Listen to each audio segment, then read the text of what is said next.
అనుకోని ఓటమి అనే చందమామ కథలోని బేతాళ కథ చెప్పుకుందాం. పట్టు వదలని విక్రమార్కుడు చెట్టు వద్దకు తిరిగి వెళ్ళి చెట్టు మీది నుంచి శవాన్ని దించి భుజాన వేసుకుని ఎప్పటిలాగే మౌనంగా శ్మశానం కేసి నడవసాగాడు. అప్పుడు శవంలోని బేతాళుడు, రాజా, నీవు పడుతున్న ఈ శ్రమ అంతా చివరకు వ్యర్థమైపోతే విచారించనవసరం లేదు. ఎందుచేతనంటే పూర్వం గార్జర దేశపు రాజు తారాంగుడు ప్రయత్నం ప్రారంభించక పూర్వమే ఓడిపోయాడు. శ్రమ తెలియకుండా నీకా తారాంగుడి కథ చెబుతాను విను అంటూ ఇలా చెప్పసాగాడు. గార్జర దేశపు రాజుకు 2 భార్యలుండేవారు. చాలా కాలం పాటు అందరికీ సంతు లేకుండా ఉండి చివరకు చిన్న రాణి ఒక కొడుకును కన్నది. రాజ్యానికి యువరాజంటూ ఏర్పడినందుకు అందరూ సంతోషించారు.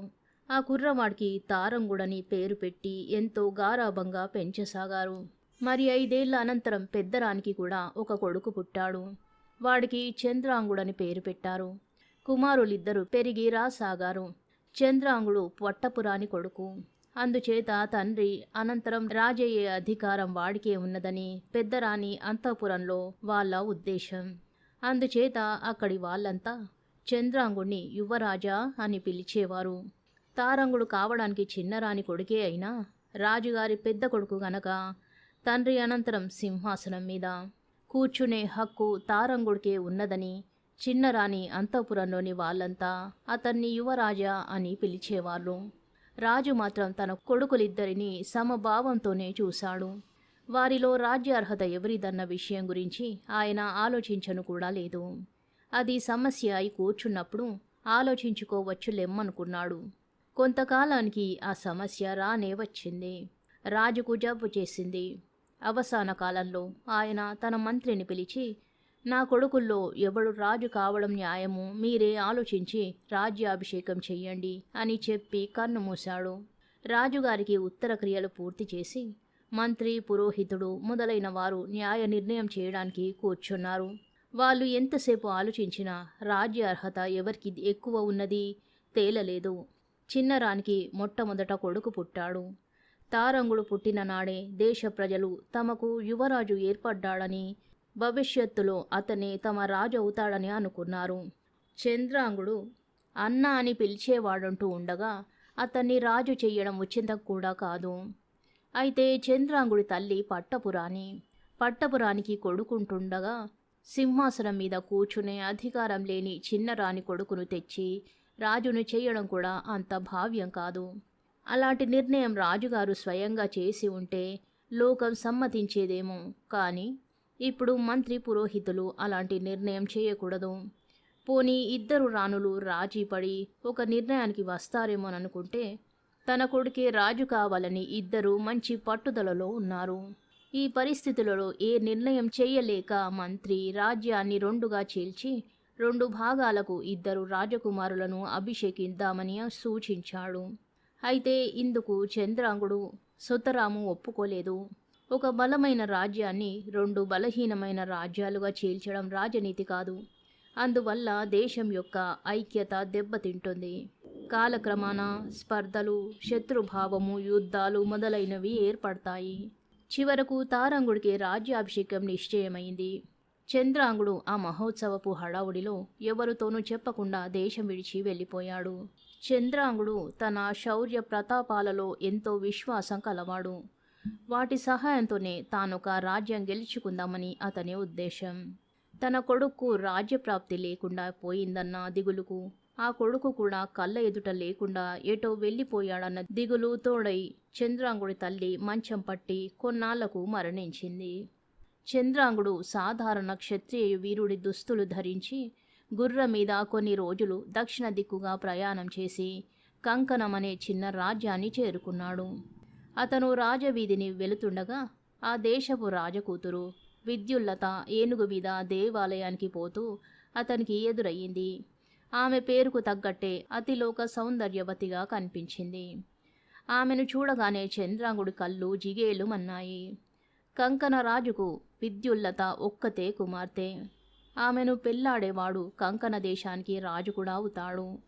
అందుచేత ఆమె తండ్రి ఆమెను ఒక గొప్ప వీరుడికిచ్చి పెళ్లి చేయాలని తలపెట్టాడు. ఆయన వద్ద అన్ని రకాల యుద్ధ విద్యలలోనూ ఆరితేరిన జట్టీలున్నారు. త్వరలోనే విద్యుల్లతకు స్వయంవరం ఏర్పాటు కానున్నది. స్వయంవరానికి వచ్చే వారిలో ఎవరు అన్ని యుద్ధ విద్యలలోనూ రాజుగారి జట్టీలతో నెగ్గితే వారికి విద్యుల్లతనిచ్చి పెళ్లి చేస్తారు. చంద్రాంగుడి వార్త విని తన కోరికలు రెండు ఒక్కసారిగానే సిద్ధింపజేసుకోవాలని నిశ్చయించుకున్నాడు. ఏదైనా ఒక రాజ్యం సంపాదించుకునే ఉద్దేశంతో అతను ఇంటి నుంచి బయలుదేరాడు. కంకణ రాజధాని ప్రవేశిస్తూనే అతను విద్యుల్లతను చూసి ఆమెను పెళ్లాడని జన్మ నిరర్ధకమనుకున్నాడు. స్వయంవరం నాడు తాను రాజుగారి జట్టీలతో పోరాడి గెలిచినట్టయితే కోరిన భార్య, రాజ్యం కూడా లభిస్తాయి. కంకణ రాజ్యం చిన్నదే అయినా దాన్ని చేతిలో ఉంచుకొని తాను తన శక్తితో పరిసర రాజ్యాలను గెలుచుకోవచ్చు అనుకున్నాడు చంద్రాంగుడు. అతను ఒక పేదరాశి పెద్దమ్మ ఇంట బస ఏర్పాటు చేసుకుని విద్యుల్లత స్వయంవరం కోసం ఎదురు చూడసాగాడు.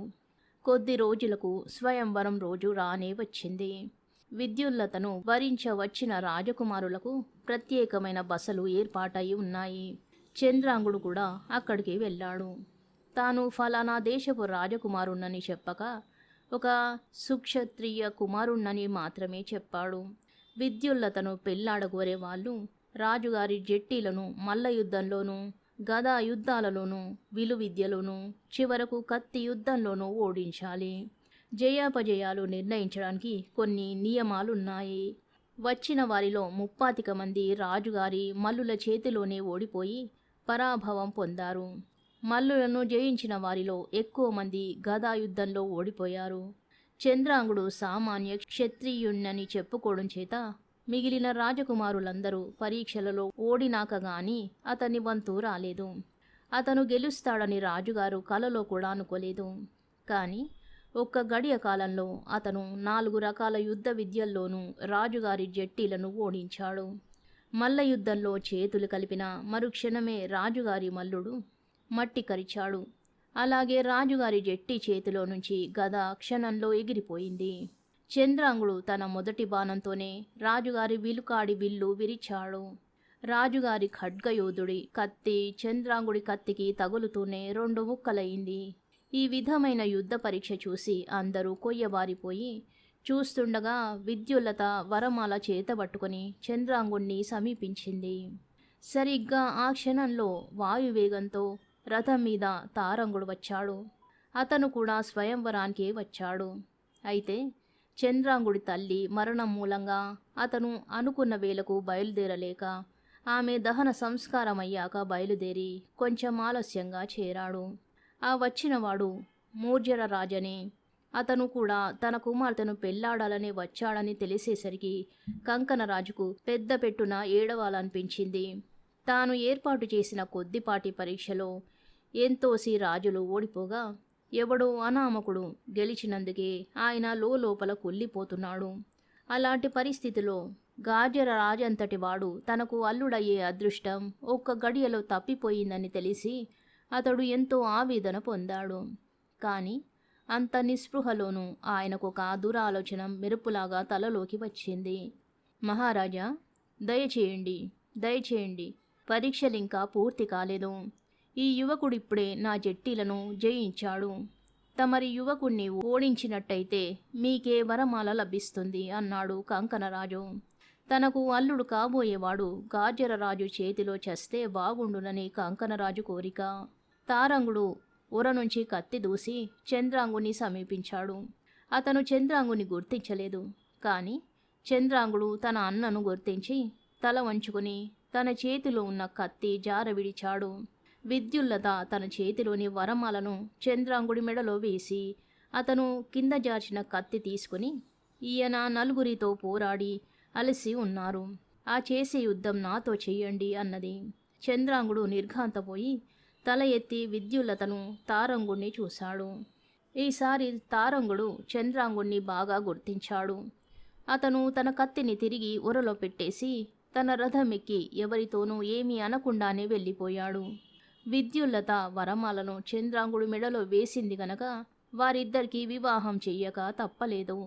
తన కల్లుడైన వాడు సాక్షాత్తు గాజరరాజు యొక్క పట్టపుదేవి గర్భవాసన పుట్టినవాడేనని తెలిసాక కంకణరాజు దుఃఖమంతా పోయింది. తారంగుడు తన రాజధానికి తిరిగి వెళ్ళి మంత్రి మొదలైన వారితో, నాకీ రాజ్యం అవసరం లేదు, నా తమ్ముడు కంకణ దేశంలో ఉన్నాడు, అతనికే ఈ రాజ్యం కూడా ఇచ్చేయండి అన్నాడు. ఆ విధంగా చంద్రాంగుడు గాజర దేశానికి కంకర దేశానికి కూడా రాజయ్యాడు. తారంగుడు దేశాలు పట్టిపోయాడు. అతని జాడ ఎవరికీ తెలియలేదు. బేతాళుడి కథ చెప్పి, రాజా, నాకు కొన్ని సందేహాలున్నాయి. విద్యుల్లత గాజర రాణి అయ్యే అవకాశాన్ని కూడా జారవిడిచి తారంగుడికెదురుగా ఎందుకు కత్తి పట్టింది? వరమాల ఒక అనామకుడి మెడలో ఎందుకు వేసింది? విద్యుల్లతతో తారంగుడు కత్తి యుద్ధం చెయ్య నిరాకరించడం అర్థం చేసుకోవచ్చు. కానీ తన తమ్ముణ్ణి జయించి ఆమెను సంపాదించడానికి మరొక విధంగా ఎందుకు ప్రయత్నించలేదు? పైపెచ్చు అతను తనకున్న రాజ్యాన్ని కూడా విడిచిపెట్టి ఎందుకు వెళ్ళిపోయాడు? ఈ సందేహాలకు సమాధానం తెలిసి కూడా చెప్పకపోయావు, నీ తల పగిలిపోతుంది అన్నాడు. దానికి విక్రమార్కుడు, విద్యుల్లత నియమాలంటే గౌరవం కలది. తండ్రి నీచంగా తన నియమాన్ని తానే ఉల్లంఘించాలని చూశాడు. ఆమె దాన్ని పడగొట్టింది. ఇక తారంగుడు దురభిమానం గల అశక్తుడు. గాజర రాజ్యాన్ని రెండుగా చీలుస్తామన్నప్పుడు కూడా చంద్రాంగుడు అభ్యంతరం చెప్పాడే గాని తారంగుడు అభ్యంతరం చెప్పలేదు. తాను కోరిన కన్యను తాను జయించలేకపోవడమే కాక ఆమె ప్రతిఘటనకు కూడా ఎదుర్కొన్నాడు. ఈ అవమానం లోకానికంతకు తెలుస్తుందని అతను రాజ్యాన్ని కూడా వదిలి పారిపోయాడు అన్నాడు. రాజుకు ఈ విధంగా మౌనభంగం కలగగానే బేతాళుడు శవంతో సహా మాయమై మళ్ళీ చెట్టెక్కాడు. కథ సమాప్తం. శుభం.